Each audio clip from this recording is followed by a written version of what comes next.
Yeah, Kit, thanks. So we founded RGI 2 years ago to capitalize on a mismatch between the supply and demand drivers in the vessel market that supports offshore energy production. That's oil and gas, that's wind farms, it's oil and gas and renewables. We see an opportunity to deploy £10 million into that space to build new vessels and return 250% within 12 to 18 months. The demand side of this story is pretty compelling. Currently, offshore energy production, well, the global energy mix, a fifth of that energy is produced offshore. The majority of that is oil and gas, as you would expect. On an aggressive transition model to 2050, you still have a fifth of global energy produced offshore. All that's happened is that oil and gas has reduced, renewables has filled that gap. All of that energy infrastructure requires a vessel fleet to support it.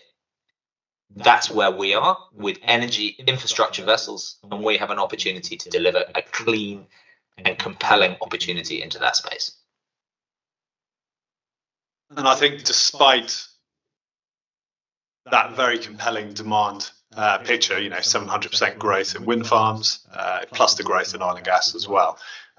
Despite that, the offshore vessel fleet is shrinking at around about 3% per year, and it has done for the past 7 years. So the volume of vessels able to actually meet the demands is completely mismatched.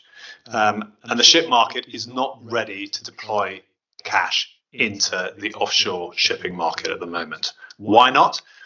There's no incentive. If you are a ship owner at the moment, your vessels are currently earning 30% more this year than they were last year, and it's projected that they're going to earn 40% more next year than they are this year.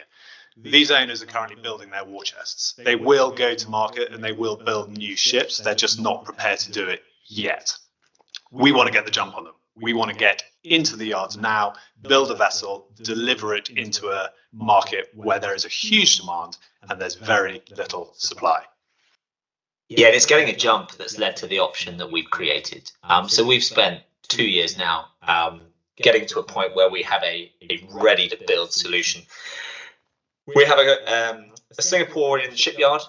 It's a government-backed shipyard that is supporting us, and they have a signed letter of intent with them. We've negotiated very compelling payment terms that are a reflection of how keen they are to get into this space and how keen they are to get on board with our clean and green solution. The designers of this vessel is a company called Kongsberg. Now, Kongsberg is the Norwegian BAE Systems. They are the market leader in engineering in defence and technology. They own the Rolls-Royce ship design, so our vessel is a Rolls-Royce ship design. And as part of that, they have demonstrated that they can deliver an 85% reduction in carbon emissions. So not only are we focused on do we have a solution that can be built at a top-tier shipyard with the support of a government, we also have a very compelling technological solution in the context of what the world is talking about with energy transition and clean and green. So the deal dynamics here, from a perspective of how we're going to package this, we require £10 million. That £10 million will be used as the first down payment on a ship, and that's the first requirement that we have to pay the shipyard. There's no requirement for any more capital. There's no or any more equity. There's no requirement for any debt. And we will spend the 12 months from the date of signing the shipyard contract to the point where we're ready to sell the vessel. We will spend that time finding the charters, finding the end user earnings. And that's what Nick and I have done for the last 20 years. Nick and I have been responsible for chartering vessels all over the world. I've been based in the UK, I've been based in Singapore, I've been based in Houston, Australia. Nick, you've done similar exposure. All over the world. I mean, listen, I think it's worth pointing out that before we've even cut steel, we already have charterers who are approaching us directly. We've got listed American companies looking for 5 to 7 years end contract using.